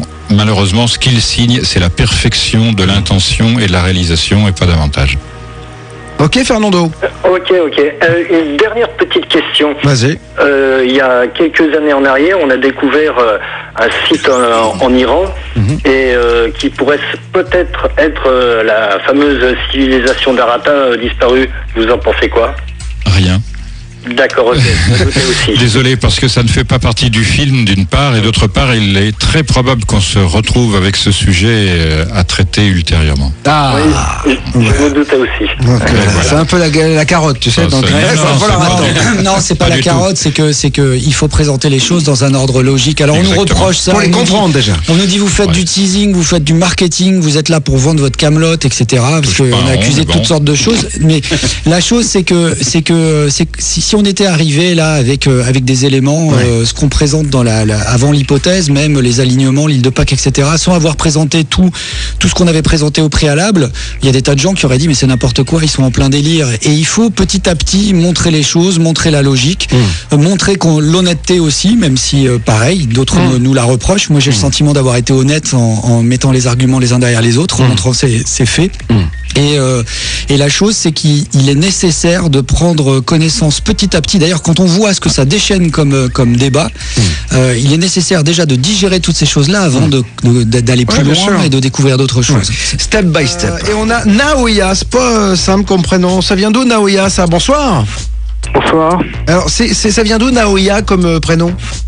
Alors, Naoya, c'est en fait un pseudo et c'est fait exprès pour pas que les jeunes filles me reconnaissent avec qui je travaille. Mais comme on parle des pyramides, il est fort à parier qu'elles n'écoutent pas. D'accord. Ok, bravo. Bon, ben voilà. Excusez-moi. Attention, est-ce que tu veux que je pose ta question? Parce que je les ai sous les yeux. Alors, Naoya voulait poser cette question. D'après vos recherches, la pyramide de Gizeh a-t-elle une utilité mécanique? Déjà, ça c'est une question que tu voulais qu'on pose. Je la pose pour toi. Effectivement, je suis pas dans le PC, donc excusez-moi. Mais c'est pas grave, t'inquiète pas. Alors, c'est une bonne question parce que je dévoile de manière un peu prématurée le contenu d'opus plus lointains. J'appelle depuis mon jeune âge métamachines ce genre de construction parce qu'elles ont des fonctions énergétiques très subtiles qui ne s'aperçoivent pas. Il faut vraiment rentrer dans la pensée des concepteurs réalisateurs. Et justement, c'est là qu'intervient la Pierre et Eric pour les opus suivants. On ne reprochera pas d'être amis avec Eric. On est amis parce qu'on l'estime moralement et son intégrité pour nous est une pièce prépondérante dans notre travail. Donc très brièvement parlant, les propriétés des pierres, c'est autre chose que seulement la résistivité électrique, etc., qui sont pourtant intéressantes. Je donne cet exemple suivant, mais il y a j'ai détecté 8 machines statiques dans la Grande Pyramide. Vous en connaissez une, c'est la fonction horloge, c'est-à-dire orientation. Ça n'est pas une machine, on pourrait dire, mais en réalité, si. J'explique comment. D'abord, je vais détruire un mythe. On ne peut pas prendre les dimensions d'un édifice comme celui-là, parce qu'il faut, si on veut le faire, prendre le moment et le lieu, parce que comme le calcaire se dilate, il a un indice de dilatation particulier, selon l'hygrométrie, selon l'orientation solaire, etc., le moment de la journée. Donc il faut arrêter ces âneries. C'est pourquoi je pense qu'on doit prendre les mesures dimensionnelles de ce type d'édifice dans la chambre haute qui est en granit, et cette chambre, elle est indemne d'érosion, de vieillissement, etc. Donc c'est ce que j'ai fait, et je l'avais dit d'ailleurs à un monsieur, prof de maths, qui a contribué à faire connaître l'aspect mathématique, fort obligeamment. Je lui ai dit, prends les dimensions de la chambre haute, tu en déduiras le reste. Je veux bien faire un article, mais je sais pas que ça à faire, malheureusement. Et pour revenir à la chose, lorsque le calcaire se dilate, il faut se souvenir d'une chose que presque personne ne sait, hormis Eric et les gens de sa spécialité, à savoir que la densité du calcaire et celle du granit sont quasiment identiques. Ça permet de s'épargner des calculs invraisemblables, parce que lorsque le calcaire se dilate avec la montée du soleil, la forme du bâtiment permet ce qu'on appelle une montée à gradient régulé. Et cette pression donc s'exécute, si je puis dire, sur la chambre haute qui elle est de granit. Or, il y a dans le granit du quartz. Et le quartz, lorsqu'on le tord, on le soumet à une action mécanique, il produit des micro-courants. C'est l'effet piézoélectrique. Voilà. Or, l'effet piézoélectrique rentre dans la machine dont je parle. D'accord. Ça, c'est une machine très simple par rapport aux autres. Donc, c'est le soleil qui fait le boulot. Il n'y a aucune pièce. C'est la pression quotidienne. Et je dis très clairement, toutes les personnes qui diraient que la substructure a été établie pour des raisons architecturales, on est dans le délire. C'est pour des raisons purement énergétiques. C'est-à-dire, il y a des effets complexes, je n'en parle pas, je dis simplement, c'est une métamachine, et la production de micro-courants, curieusement, on peut l'améliorer et l'utiliser grâce à la voix. Et j'expliquerai ça dans des bouquins ultérieurement. C'est quand même super intéressant ce point de vue-là. Et alors là, on peut dire, c'est des extraterrestres ou non, je m'en fiche. C'est pas ça ce que je recherche, moi. Si tu dis que le soleil fait le boulot, moi je fais le mien. Jusqu'à 23h. À la tête pour ça. Et oui, en tout cas, vous restez donc ce soir avec moi pour parler des pyramides. Eric, c'est la question que j'ai posée juste avant la pause était la suivante. Est-ce qu'aujourd'hui, on peut refaire à l'identique, avec les moyens que l'on a, les pyramides ? Alors, si je vais être focus, je dirais oui. Dans la réalité, non. C'est-à-dire que le problème ne peut pas être posé de la même manière. On dispose aujourd'hui d'une haute technicité, des hautes technologies qui peuvent nous permettre d'anticiper, de tracer et de créer virtuellement une grande pyramide. Ça, c'est tout à fait possible. Maintenant, en termes de réalisation, ça c'est tout à fait autre chose. Ouais. Certains se sont lancés dans des pseudo-reconstitutions qui ont démontré le malaise d'une tentative de la faisabilité, en fait. De la faisabilité, puisque ils ont réussi effectivement leur coup, mais ça s'est quand même effondré, mais ça n'a jamais été montré en caméra. Ouais. Alors, on peut, si on avait le temps, si on avait l'argent, si on avait tout ce qu'il fallait, peut-être qu'on y arriverait, mais je pense qu'on mettrait beaucoup plus de temps que ceux qui les ont créés à l'origine. Ouais. Pourquoi ? Parce que quand on veut se lancer sur des créations d'architecture gigantesque, on est obligé d'adapter du matériel. Ça demande donc une réflexion en termes de logistique, des réflexions en termes de résistance des matériaux, capable de soulever des blocs sur de hautes altitudes. Donc on repose le problème que tout le monde se pose actuellement, comment est-ce qu'on les a bâtis. Maintenant, en supposant qu'on arrive à construire ces pyramides, à monter des blocs de granit dedans, sans les briser, sans qu'il y ait la moindre esquille sur le moindre angle, la moindre arête, j'ai du mal à y croire. Bien sûr, on pourrait héliporter un certain nombre de choses. On a effectivement du matériel pour réaliser ça. Ouais. Mais on ne serait plus dans les mêmes configurations qu'à l'époque. Enfin, supposé. Donc, reconstruire des pyramides, oui. Les mêmes, non. D'accord. Mais il y a des hélicoptères à Abydos. Ce qui serait bien, là, c'est qu'un milliardaire mégalomane... se lance dans le truc en disant après tout 20 ans ça va, c'est pas la mer à boire, je vais prendre les méthodes de travail, à la limite je vais peut-être les booster un petit peu pour la découpe de pierre et tout, et qu'on essaye d'en refaire une. Ça permettrait de clore définitivement la question. On verrait comment les difficultés rencontrées, ça ferait des super documentaires. Je pense que le type vendrait son truc dans le monde entier. Je pense qu'il vaudrait mieux qu'il finance notre film, non ? Oui, mais bon, ce serait plus qu'il est intelligent. Bon alors, une question... Et souvent l'a priori qu'on a sur les grandes pyramides, c'est qu'on a toujours l'impression que c'est un jeu de cubes. On prend les pierres, on les pose, et les unes sur les autres, et on les laisse grimper comme ça en altitude. On va de grand nombre de pierres vers un nombre de pierres décroissant pour arriver à la flèche. Bon, mais non, ça marche pas comme ça. Parce que à l'intérieur de la pyramide, à la base, quand on descend justement dans la chambre basse, il y a un endroit pour moi magnifique, c'est le contact entre la pierre artificielle et la pierre naturelle. Ça, je trouve ça extraordinaire. Effectivement, le couloir qui descend, le tunnel qui descend, est parfaitement rectiligne, c'est-à-dire parfaitement ajusté. Et c'est troublant, quoi, tellement c'est bien fait.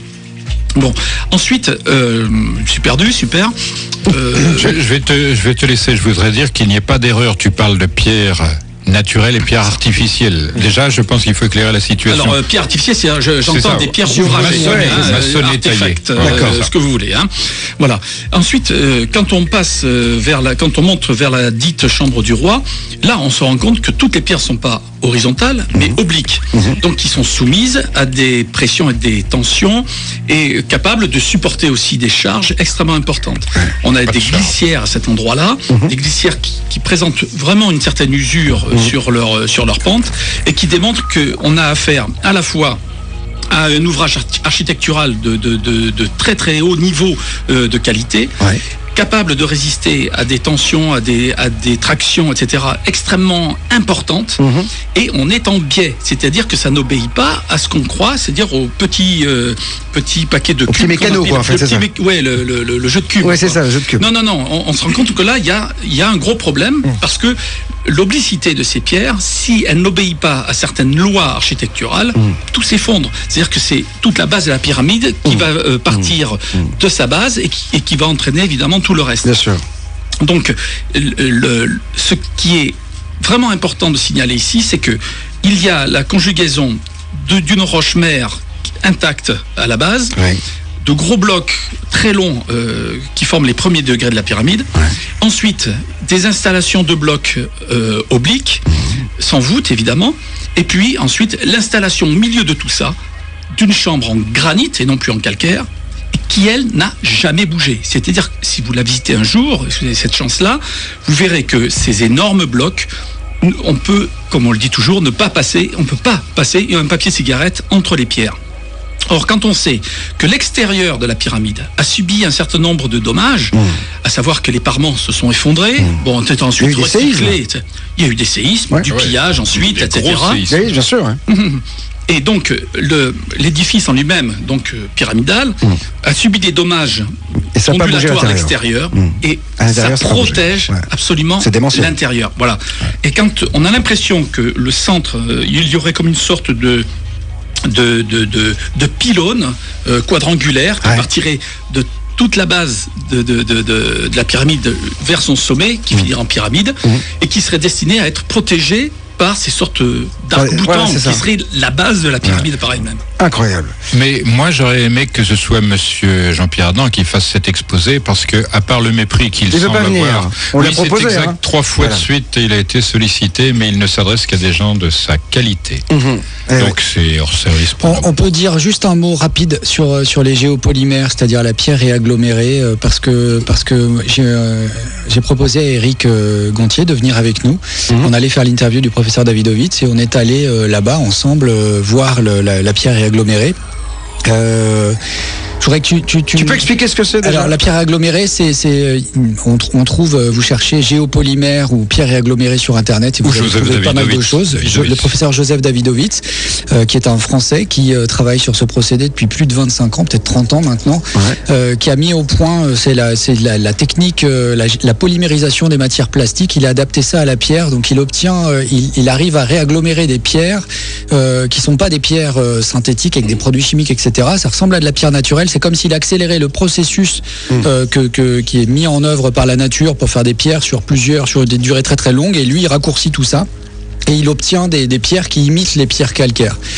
Et je me rappelle que quand on est arrivé à l'entrée... Ça imite rien du tout, Patrice, excuse-moi d'être désagréable, c'est du calcaire. Oui, c'est du calcaire. Et le BRGM ne fait même pas de différence entre le calcaire et le naturel. On est d'accord, mais c'est fait par une personne et c'est fabriqué. Donc après, quand moi je dis ça imite, c'est parce que c'est une personne qui l'a recomposé.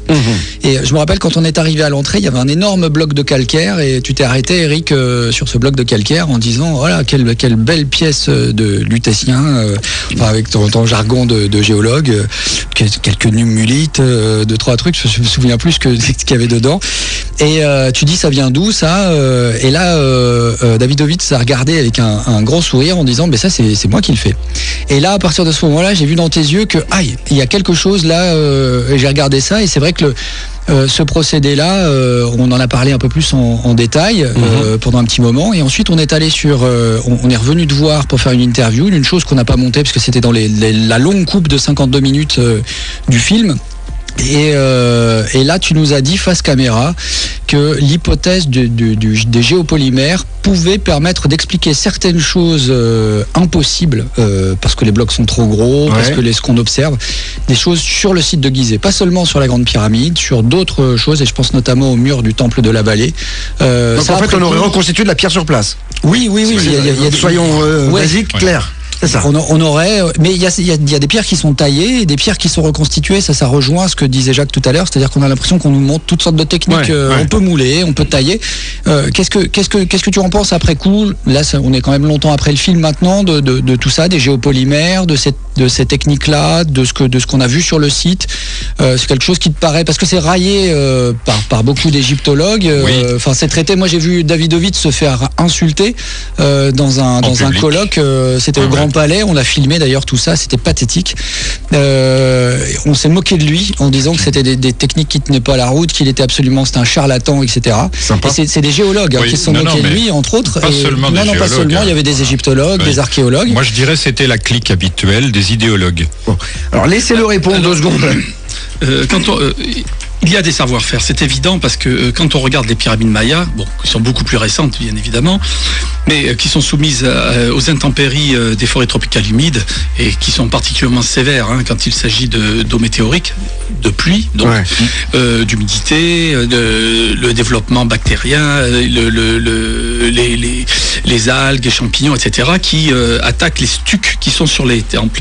Or, ces stucs mayas se retrouvent très souvent en excellent état. On retrouve même les pigments qui ont été apposés dessus.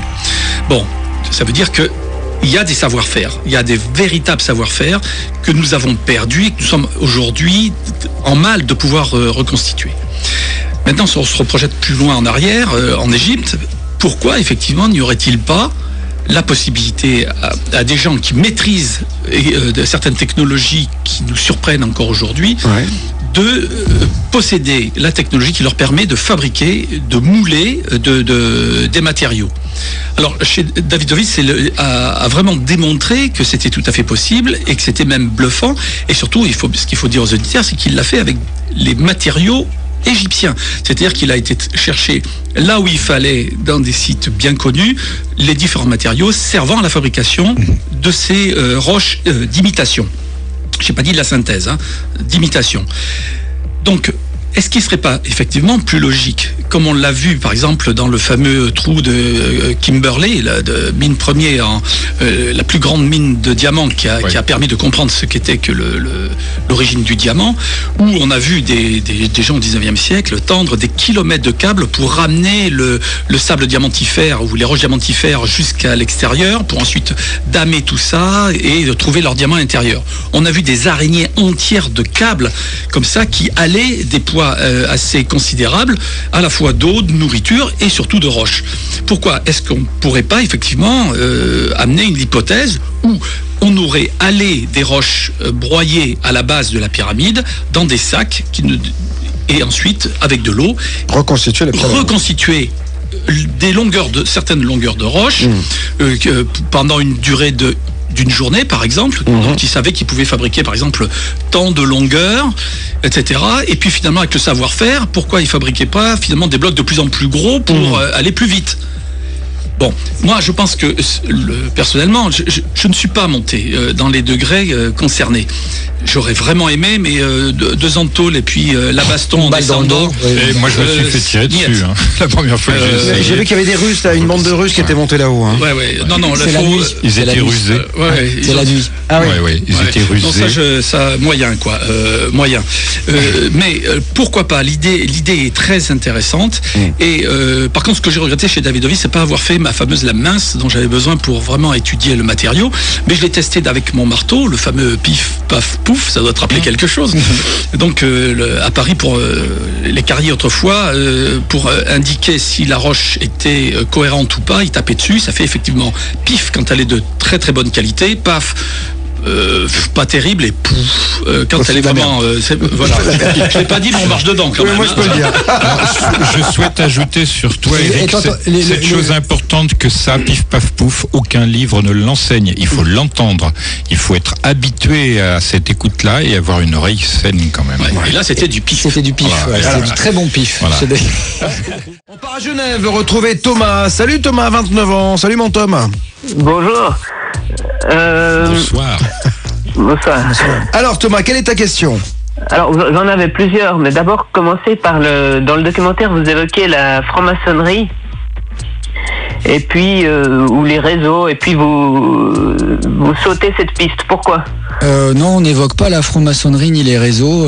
C'est un moment où on voit Yao Ming-Pei. Je sais qu'il y en a beaucoup qui me sont tombés dessus parce qu'ils ont dit oui, il est en train de sous-entendre des choses, etc. Moi, je sous-entends rien du tout. Et je vais voir un bâtisseur moderne de pyramide. Il a fait la pyramide du Louvre. Je remarque qu'elle est dans les proportions quasi identiques à la Grande Pyramide. Donc la seule chose qui m'intéresse dans ce qu'il est en train de dire, c'est le nombre d'or et la présence du nombre d'or qu'il a reconnu chez les Égyptiens, parce que c'est un architecte. Et donc il l'affirme et il dit voilà, j'ai utilisé la proportion des Égyptiens, c'est extraordinaire. Il essaye de me faire croire que c'est par hasard qu'il est tombé dessus. Moi j'en crois pas un mot, mais bon, chacun après pourra déduire de ce qu'il dit les choses. Mais ce que j'ai remarqué, c'est qu'il était très embarrassé et qu'il fuyait tout un tas de questions, qu'il voulait pas répondre, et qu'on a passé 1 heure à essayer de le cuisiner, à lui poser des questions, qu'il se réfugiait derrière la traduction qui était pas très bien faite, etc., pour finalement nous planter avec un mot qui faisait presque une page qu'on lui a apporté, qui était censé lui dire il y a une visite chez le dentiste, donc elle devait détailler tout ce qu'il allait faire pendant toute la séance. Il a mis un petit moment à lire ça et puis il est parti, voilà, en plein milieu de l'interview. Donc la chose que je dis, bah tiens, c'est à notre époque, il y a des gens qui fabriquent des pyramides, qui les conçoivent avec des proportions particulières et qui n'ont pas plus envie d'en parler que les anciens. Point. Ouais. Après derrière, c'est ce que j'ai abordé un peu tout à l'heure, je dis qu'il y a des gens qui imitent. Maintenant franc-maçonnerie, pas franc-maçonnerie, enfin personnellement c'est pas du tout mon problème, ni mon interrogation, ni ma question, et voilà, moi je m'en fiche de ça. Voilà Thomas, une autre question peut-être? Oui, alors parce que justement pour la franc-maçonnerie, il y a Nerval qui est lui-même franc-maçon. Oui. Qui, dans son livre Voyage en Orient, raconte une initiation, enfin, qui est probablement la sienne, et qui laisse sous-entendre que à un certain moment, en tout cas, les pyramides ont été sous le contrôle ou l'utilisation des francs-maçons. Et alors, dans quel but? C'est ça la chose. C'est Gérard Labrunie dont on parle. On parle de Gérard Labrunie. On comprend plus rien. Expliquez-nous, vous marchez pas dessus. Il s'agit de Gérard Labrunie, Gérard de Nerval, nous sommes d'accord. Oui, c'est ça. Et ben, il se trouve que j'ai connu son arrière-petite-fille, qui était institutrice, et avec laquelle j'ai pu discuter de cela. Alors ça peut boucher le coin des détracteurs. Et la chose est suivante, pour ce qu'elle m'a dit, c'est qu'il était allé spécialement pour découvrir le savoir ancien, et qu'il a dû meubler parce qu'il découvrait en réalité pas grand-chose. C'est-à-dire que les maçonneries ne sont pas comparables par ailleurs. La maçonnerie française n'est pas la maçonnerie anglo-saxonne. Il y a évidemment des points de convergence, et la maçonnerie arabe n'a pas grand-chose à voir, etc. Et je pense que le problème posé dans le film n'a rien à voir avec la franc-maçonnerie, quelle qu'elle soit. Bon. Voilà. Tout à l'heure, d'ailleurs, on a laissé entendre que si ces gens étaient plus savants qu'ils prétendent l'être, ils auraient déjà peut-être eu une réaction à l'égard du film. Bon. Écoute, Thomas, voilà ce qu'on pouvait te dire. J'avais encore une chose. Alors, vas-y. Oui, parce qu'en fait, ce qui est intéressant avec la franc-maçonnerie, avec les autres réseaux d'ailleurs, c'est que les récentistes les soupçonnent d'être, pour une grande part, dans les falsifications historiques. Alors, je ne sais pas si vous avez déjà entendu parler de récentisme, mais en tout cas, il y a peut-être certaines interrogations, notamment astronomiques, par rapport à ce qu'on appelle l'horoscope du site des pyramides, qui pourrait laisser penser qu'elles pourraient être récentes, ces pyramides. Ça me paraît une hypothèse, et comme toutes les hypothèses, c'est intéressant, mais j'ai précisé tout à l'heure que je ne fonctionne pas sur ce modèle. J'assemble les faits que je constate pour être solidement établis, et je ne formule pas des hypothèses, mais des démonstrations. Première chose. Deuxième chose, si vous apportez des éléments contributif, on va pouvoir en discuter, mais là c'est simplement un point de vue totalement vide. Il n'y a rien qui vient étayer, il n'y a pas un admédicule qui pourrait laisser penser que tout ça. Moi, à mon avis... Calcul, si je peux me permettre. Bon, c'est un peu compliqué pour les exposer ici, mais... Oui, alors le fais pas, parce que sur on peut en parler sur le forum, ça. Exactement. C'est avec plaisir. Pardonne-moi, mais je pense que si tu peux prendre le temps de faire un article et faire connaître cela, ça peut susciter une réflexion qui est totalement étrangère à notre film. Nous n'avons pas traité des courants d'influence ou des capacités des groupes occultes ou non, ce qui n'a pas de sens pour moi d'ailleurs, mais simplement des faits que j'ai constatés quand j'étais jeune et qui, mis bout à bout, proposent une cohérence tellement solide que j'ai pensé devoir la mettre en image pour la présenter à tous ceux qui voudraient y réfléchir. Voilà, en tout cas Thomas, merci d'avoir posé ces questions, et puis tu peux aller donc sur le forum pour exposer toutes les théories possibles et inimaginables. Alors Patrice, tu voulais rajouter quelque chose, je crois. Oui, on me signale que en fait il y en a qui publient sur la page Facebook de ton émission des liens. Alors il y a un lien vers un blog qui c'est pas dérangeant. Il y a un lien vers un document qui est calomnieux, et justement je voulais juste dire un mot. Ça fait quelques mois qu'on laisse les gens délirer un peu, ils s'amusent, ils racontent toutes sortes de choses, qu'on attaque le documentaire, qu'on le traite de bouse et tout. Moi ça me dérange pas du tout, je m'en fiche. Maintenant quand on en vient à attaquer les personnes et quand on le fait comme ça, là ça va plus du tout. Je pense que la barre a été franchie très récemment. Il y en a qui l'ont franchi un peu plus tôt, donc ça c'est le dernier avertissement. On va se calmer, parce que si ça continue comme ça, on va vraiment vous tomber dessus, on va vous massacrer, parce que on peut se permettre de délirer, on peut se permettre de délirer, de dire des choses. On peut pas se permettre de traiter des gens qui cherchent et qui se posent des questions, de les traiter de nazis, d'être des gourous de sectes, d'être des escrocs, des menteurs, des tricheurs, parce que c'est un peu facile. Homophobes, derrière son ordinateur, on est là à rien glander toute la journée, et on y va, on s'en donne à cœur joie, et on balance toutes sortes de choses, tout ce qui nous passe par la tête, on fait des projections, et va falloir lever le pied un peu là-dessus, parce que moi personnellement il y a des choses qui m'ont pas fait rire du tout ces derniers jours, et on va se manifester. Jacques, j'ai une question pour toi, c'est une question de Riggins en fait.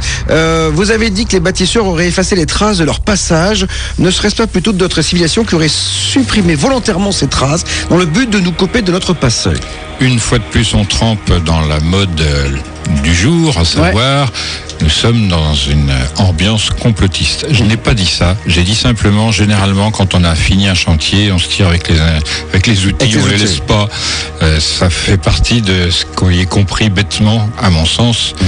Comme on fait effacer les traces. Non, ce que je constate, c'est que quelles que soient les situations et les sites énigmatiques, c'est la même méthodologie. On ne trouve rien qui justifierait un tel déploiement de savoir-faire et de réussite. Parce qu'il faut le préciser, là, comme j'ai dit tout à l'heure, on entreprend une grande pyramide, comme ça, au débeauté, on réussit, alors que c'est épouvantable de réussir un truc pareil. Rien que la logistique, c'est invraisemblable. Vous pourrez aligner autant d'ordinateurs que vous voulez, ça ne fera pas la chose pour autant. Bien sûr. Alors Pascal est avec nous. Bonsoir Pascal. Oui, bonsoir tout le monde. Patrice, Eric, Jacques, Bob. Bonsoir. Bon, salut Pascal. Tu nous appelles d'où? T'as quel âge? Je m'appelle de Bordeaux, j'ai 40 ans. D'accord. Alors dis-moi, quelle est ta question? Alors, j'avais regardé le reportage il y a quelques mois déjà. Moi, ça m'avait interloqué, comme beaucoup de monde, je suppose. Et puis, bon, j'en avais parlé autour de moi, et je voyais que ça bousculait les idées préconçues, en fait, ce qu'on nous apprend à l'école. On aime bien s'y tenir en général, et donc ça me plaisait. Et puis là, dernièrement, je suis tombé sur un reportage concernant, j'avais une ou deux questions, mais bon, déjà, si je peux poser celle-là. Vas-y. J'étais tombé sur les forteresses Inca de Sacsayhuaman, je crois. Sacsayhuaman. Au Pérou, à 3000 et quelques mètres d'altitude, et on retrouvait toujours le même schéma. On se retrouvait avec des constructions où la jointure entre les pierres sur des blocs hypermassifs était insignifiante. On se retrouvait avec quand même une connaissance poussée et une orientation sur les équinoxes, sur la cosmologie. Encore une fois, sur un peuple qui, au 15e siècle, oui, 15e siècle, connaissait même pas la rousse là. Donc ma question a été, est-ce qu'il penserait que ce soit plausible qu'il y ait une civilisation qui aurait été sur la totalité de la planète, la totalité du globe, ce qui expliquerait qu'on ait le même système, le même schéma sur la plaque, côté Amérique du Sud, côté qu'on retrouve la même chose en Égypte. Donc que ce soit pas une histoire de castor encore qui fait la même chose, mais plutôt un peuple qui aurait régné en tant que peuple unique sur la totalité du globe en fait. Ça aurait été ma première question. Ça m'a interloqué de voir que ils étaient capables de faire les mêmes choses avec toujours le même souci antisismique, des pierres, respecter le poids, la dilatation. Ils mettaient même des agrafes, je crois, entre les blocs pour les accrocher. Donc. On ne les a pas montrés dans ce documentaire, mais on s'en occupera. Alors évidemment, tout laisse supposer qu'il s'agirait au moins d'un même savoir-faire et d'une même intention. Comme j'ai dit tout à l'heure, IP, c'est l'intention et le positionnement. Le positionnement, c'est on s'abstient de laisser des traces. Ça suscite la réflexion suivante. Pourquoi on s'abstiendrait de laisser des traces ? Simplement parce qu'il n'y en a qu'une et on ne la voit pas. C'est le savoir-faire. C'est tellement évident qu'on ne se pose pas la question. Donc il me semble en effet qu'il est très possible qu'il y ait une seule intention, une seule modalité de réalisation qui s'adapte à tous les sites. Et c'est justement l'une des marques de curiosité, qu'on soit au Pérou ou en Bolivie, parce qu'en Bolivie c'est pire qu'au Pérou, si je puis dire, du point de vue technique. La réalisation est la plus parfaite que l'on puisse concevoir et la plupart du temps même elle dépasse nos capacités actuelles. Avec un matériau que Éric Gontier connaît à perfection. Il connaît aussi les techniques, comme il vous l'a dit tout à l'heure, il a une expérience en sculpture. Il connaît la résistance des matériaux, il connaît aussi les problèmes d'orientation très particuliers. Avec Patrice, lorsqu'on était à Sacsayhuaman, on a rencontré monsieur Washington Camacho, qui est le responsable local. Il nous a dit, mais ça a été extrait à 7 km, c'est pas très loin, etc. Enfin, il faut se souvenir qu'il y a des pierres qui dépassent les 280 tonnes, que nous sommes quasiment à 3000 mètres d'altitude, que le terrain, dès qu'il est trempé, c'est impossible de marcher là-dedans. C'est de la boue. Voilà, c'est ça. Et d'autre part, c'est qu'il faut franchir quand même des distances en pente et des pentes qui sont, 25, 30 degrés. Ça veut dire que quand il pleut, on dit, on va faire glisser le truc, mais généralement, ça glisse de haut en bas. Ouais. Et les gens qui sont derrière, ils ont intérêt à bien connaître le terrain pour courir, s'ils le peuvent. Mais pour moi, ça reste incompréhensible. D'autre part, Chris Wise, dans le documentaire, fait bien remarquer une chose étonnante, qui est aussi délirante que possible, sur des pierres aussi dures que l'andésite, c'est que ces pierres sont bombées. Et rien que ce travail, c'est un travail délirant, parce qu'on se pose la question à quoi ça sert, quelle est l'utilité d'une pareille masse de travail, si ce n'est pour se moquer de la figure de celui qui va se poser la question. C'est ça. Voilà, donc j'ai l'impression à chaque fois que j'ai pris contact avec ces sites-là, tout au long de ma vie, non seulement on me questionnait, mais de manière narquoise. Sous-entendu, est-ce que tu vas être capable d'aller jusqu'au bout de l'énigme, machin, débrouille-toi. Voilà. Et ça change à chaque fois. On ne dirait pas, mais l'île de Pâques, ça pose des problèmes pareillement insolubles.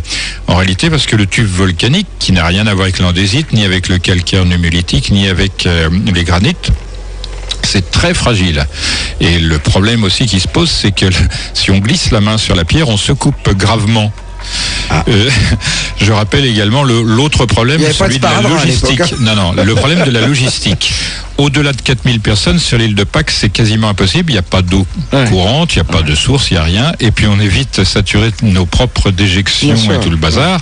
Et 4000 personnes, il faut couper à un peu moins de la moitié pour avoir les hommes. Le reste, ce sont des femmes. Et il faut découper un peu plus des 2/3 pour garder les enfants. Grosso modo, on a 700 à 800 personnes adultes qui doivent se transmettre des techniques et qui ne font que ça tout le temps pour élever des moailles dont personne n'a rien affiche.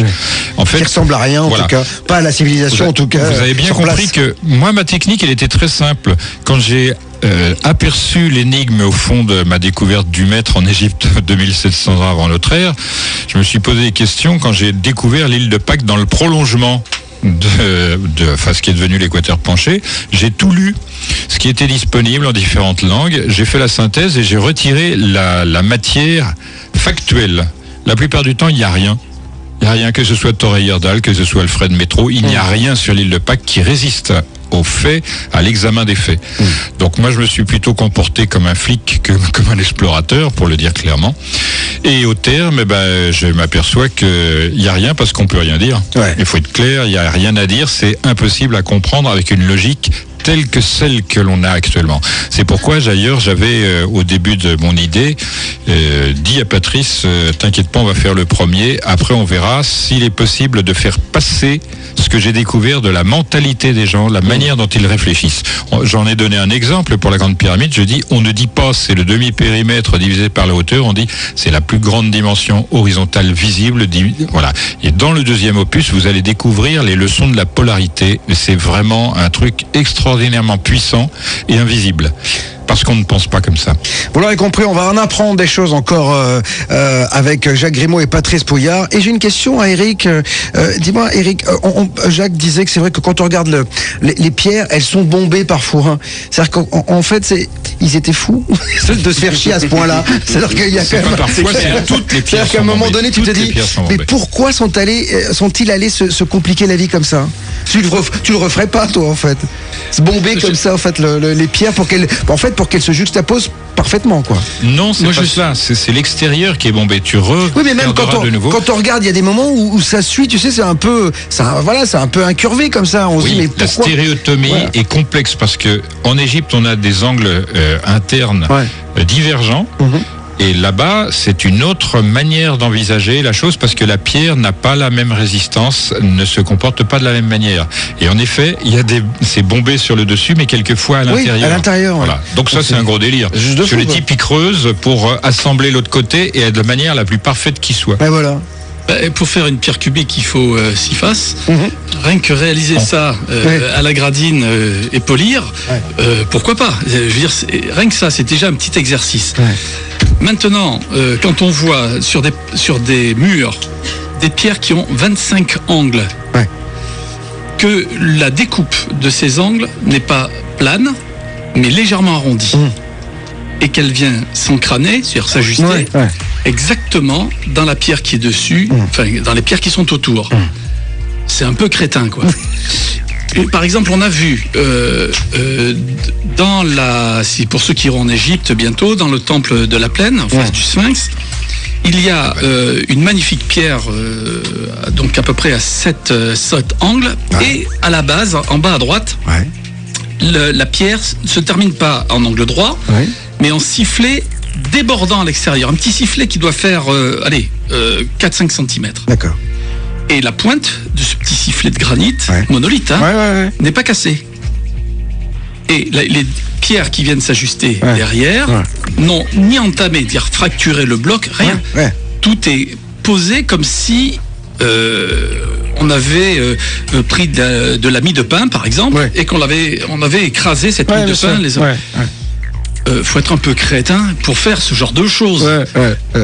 Dans la logique, quand on veut bâtir, on sait qu'il y a des coûts qui sont très très importants. Donc on va essayer de rentabiliser. Ça, c'est le concept actuel. Et là, on a la sensation que c'est anti-productif. C'est ça. C'est-à-dire, on le fait parce que peut-être que certains carriers avaient quelque chose à prouver ou à démontrer. Oui, c'est ça. Et que ça se signait à travers ces petits détails. C'est ça, Mais quand on voit des pierres arrondies qui se chevauchent, se posent l'une sur l'autre, s'encranent parfaitement, combien de fois a-t-il fallu soulever les blocs de façon à arriver à les ajuster parfaitement? Bah oui, c'est ça qui est un truc de faux. Je parle même pas en termes de tonnes. Je suis un ancien joaillier, je l'ai fait avec des bagues et des machins, des ajustages à la main, et je sais ce qu'il en coûte comme temps pour arriver à obtenir une perfection. Alors sur du matériel monumental, c'est ça. Wow. Et ça met définitivement à plat l'hypothèse que les gens étaient pris de leur campagne pour venir bâtir la pyramide. Non, c'est du travail de pro.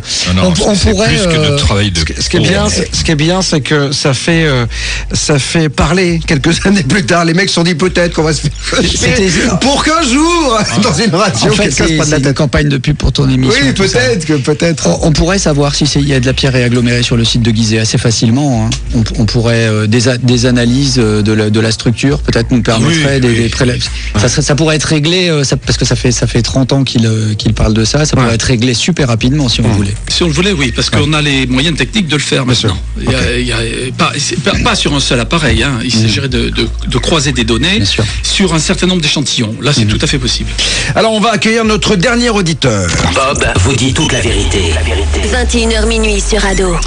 Guillaume, Belgique. Salut mon Guillaume. Oui, allô, bonjour Guillaume, 25 ans, étudiant à Bruxelles. J'avais une petite question. Il y a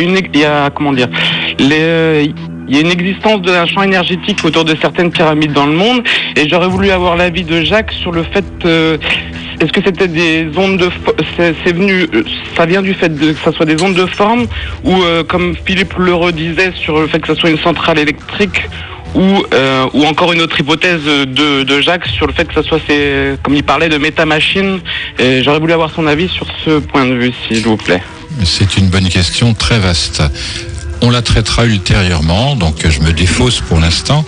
Mais en fait, c'est varié. Ça dépend de l'édifice, ça dépend de l'endroit où il est situé, et comment il est orienté, etc.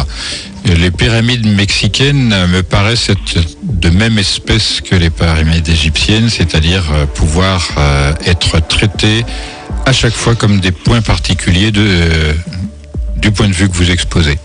Il y a donc des métamachines un peu partout, pour répondre aussi brièvement et précisément que possible. D'accord. Une autre question, Guillaume, peut-être? Oui, j'aurais voulu savoir s'il était possible que Jacques mette à disposition un endroit qui pourrait nous permettre de faire nous-mêmes des recherches, parce qu'en fait, pour la bibliographie, pour essayer de chercher nous-mêmes des documents, c'est assez difficile, je trouve, sur Internet, et on va dire en accès, parce que ça coûte assez cher de pouvoir acheter des livres.